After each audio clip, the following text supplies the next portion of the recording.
오늘 이 새벽에 우리들에게 주시는 하나님의 말씀은 시편 23편 1절에서 6절까지 말씀입니다. 여호와는 나의 목자시니 내게 부족함이 없으리로다. 그가 나를 푸른 풀밭에 누이시며 쉴 만한 물가로 인도하시는도다. 내 영혼을 소생시키시고 자기 이름을 위하여 의의 길로 인도하시는도다. 내가 사망의 음침한 골짜기로 다닐지라도 해를 두려워하지 않을 것은 주께서 나와 함께 하심이라. 주의 지팡이와 막대기가 나를 안위하시나이다. 주께서 내 원수의 목전에서 내게 상을 차려주시고 기름을 내 머리에 부으셨으니 내 잔이 넘치나이다. 내 평생의 선하심과 인자하심이 반드시 나를 따르리니 내가 여호와의 집에 영원히 살리로다. 아멘. 오늘 이 새벽에 우리는 여호와는 나의 목자시니 라는 제목을 가지고 함께 하나님의 말씀을 나누려고 합니다. 시편은 총 150편으로 되어 있습니다. 그리고 이 시편은 다양한 저자에 의해서 다양한 주제를 가지고 기록되었습니다. 그렇다면 시편 150편 중에서 가장 많은 시를 기록한 사람이 혹시 누구인지 아시나요?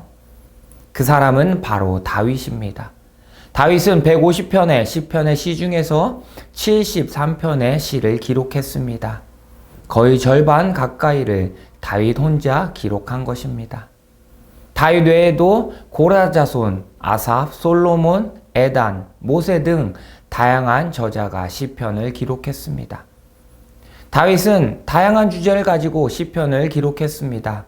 기쁠 때나 감사할 때, 힘들 때, 절망의 순간에 처했을 때 등 다양한 상황 속에서 다양한 주제를 가지고 시를 썼습니다. 오늘 우리가 읽은 본문 시편 23편도 다윗이 기록한 시 중 하나입니다. 성경의 본문 중에서 우리가 가장 잘 알고 있는 본문 중 하나일 것입니다. 교회 학교 때부터 암송도 했고 찬양으로도 불러서 너무나도 익숙한 본문입니다. 오늘 본문 1절의 말씀을 보면 다윗은 이렇게 고백하고 있습니다. 여호와는 나의 목자시니 내게 부족함이 없으리로다. 다윗은 여호와께서 나의 목자가 되시니 내게 부족함이 없다고 고백하고 있습니다. 다윗이 왕이 되기 전에 직업이 목자였습니다. 그렇기에 다윗은 목자가 어떤 사람인지 누구보다 잘 알고 있었습니다. 목자가 어떤 사람인지, 목자가 어떤 역할을 하는지 가장 잘 알고 있었습니다.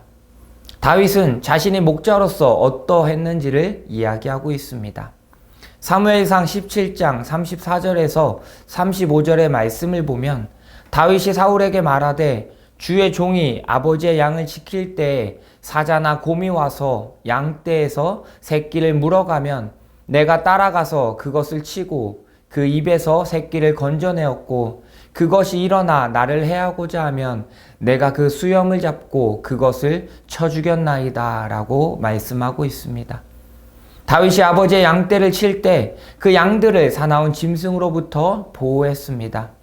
양떼를 잡아가기라도 하면 끝까지 쫓아가서 짐승으로부터 그 양을 되찾아왔고 그 짐승들이 자신을 대적하려고 하면 오히려 그들을 쳐 죽였습니다. 다윗에게 목자란 그런 사람입니다. 자신의 목숨까지 바쳐서 양을 지키는 사람이 바로 목자인 것입니다. 다윗이 여호와는 나의 목자시니 라고 고백하는 것은 하나님께서 어떤 상황 속에서도 나를 지켜주시고 나를 보호해 주신다는 믿음이 있었던 것입니다. 내가 수렁에 빠져 있을지라도 내가 위험에 처하게 될지라도 나를 구원해 주시리라는 믿음이 있었던 것입니다. 어떻게 해서든 나를 구해 주시고 나를 살리시고 나를 인도해 주실 것이라는 믿음이 있었습니다. 그렇게 다윗은 여호와께서 나의 목자시라고 고백하고 있는 것입니다. 목자 되신 하나님께서는 우리들을 어떻게 인도해 주실까요? 먼저는 목자 되신 하나님께서는 우리들을 의의 길로 인도해 주십니다. 양은 시력이 너무 나쁩니다. 그래서 방향 감각도 없고 자신의 바로 앞도 제대로 보지 못합니다. 그렇기 때문에 만약 자신의 앞에 낭떠러지가 있어도 양은 앞을 제대로 보지 못하고 그대로 가다가 그 낭떠러지에 떨어져 죽게 됩니다. 그렇기 때문에 양은 반드시 목자가 필요합니다. 목자들은 양을 안전한 곳, 좋은 곳으로 인도해 줍니다. 낭떠러지가 아니라 푸른 풀밭으로 인도해 주시고 쉴 만한 물가로 인도해 주십니다. 그리고 의의 길로 양들을 인도해 줍니다. 그렇게 양들은 목자의 음성을 듣고 그 인도함을 따라갑니다. 양들은 목자가 이끄는 대로 목자의 음성을 듣고 목자를 신뢰하며 나아가는 것입니다. 목자 되신 하나님께서는 우리들을 가장 선한 길로 인도해 주십니다. 우리들에게 가장 알맞은 곳, 가장 안전한 곳, 우리들이 가장 편히 쉴 수 있는 곳으로 인도해 주십니다. 양떼들이 목자들의 음성을 듣고 믿음으로 나아가듯이 우리들도 하나님의 음성을 듣고 신뢰하며 따라가는 삶을 살아가시기를 간절히 소망합니다. 또한 목자 되신 하나님께서는 우리와 함께 하십니다.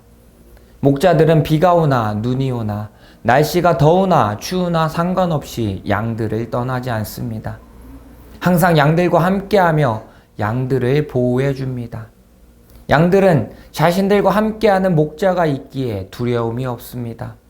비록 자신이 가고 있는 길이 사망의 음침한 골짜기 같아 보일지라도 좁은 길이며 힘든 길일지라도 목자의 음성을 듣고 따라갑니다.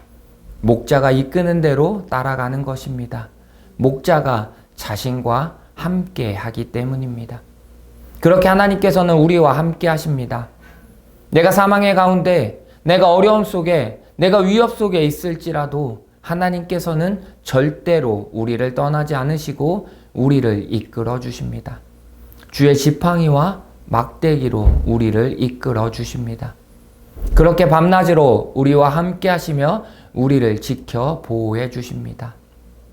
언제나 나와 함께 하시는 그 하나님을 신뢰하며 담대함으로 살아가시기를 간절히 소망합니다. 마지막으로 목자 되신 하나님께서는 내 잔을 넘치게 해주십니다. 다윗의 삶은 누구보다 어렵고 힘든 삶이었습니다. 사무엘에 의해 기름 부음을 받고 다음 왕이 될 것이라고 말씀해 주셨습니다. 그런데 사울의 시기와 질투로 인해서 몇 번의 죽을 고비를 넘겼습니다. 하지만 그런 어려움 속에서도 자신을 죽이려고 하는 그 사울의 위협 속에서도 하나님께서 자신을 높이시고 자신의 잔을 넘치게 해주실 것이라는 믿음이 있었습니다. 하나님으로 인해서 자신의 잔이 넘치고 있음을 고백하고 있는 것입니다. 하나님께서 자신을 인도해 주시고 자신을 의의 길로 이끌어 주심을 고백하고 있는 것입니다. 다윗은 그런 하나님을 신뢰하며 나아갔습니다. 목자 되신 하나님을 의지하며 평생 여호와의 집에 거하겠다고 고백합니다. 하나님의 선하심과 하나님의 인자하심이 나와 함께하기에 그 하나님을 평생 의지하며 살아가겠다라고 고백합니다. 사랑하는 선창교회 성도 여러분, 다윗이 목자 되신 하나님만을 평생 의지하며 살아가겠다고 고백했던 것처럼 우리들도 나의 목자 되시는 하나님만을 의지하며 살아가시기를 간절히 소망합니다. 하나님께서 나의 목자가 되어주십니다. 나의 선한 목자가 되어주셔서 우리들을 푸른 초장으로 그리고 쉴 만한 물가로 인도해 주십니다. 우리들을 의의 길로 인도해 주시며 항상 우리와 함께 해 주십니다. 사망의 음침한 골짜기에 있을지라도 두려움 없이 담대하게 살아갈 수 있게 됩니다. 목자 되신 하나님은 우리의 잔을 넘치게 해주십니다.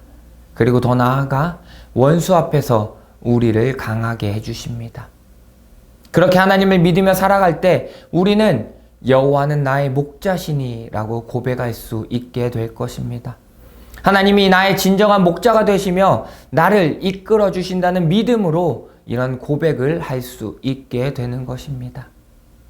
우리의 목자 되시는 하나님을 온전히 신뢰하며 매일의 삶 속에서 여호와는 나의 목자시니 내게 부족함이 없으리로다 라고 고백하며 살아가시는 우리 성도님들의 삶이 되시기를 간절히 소망합니다.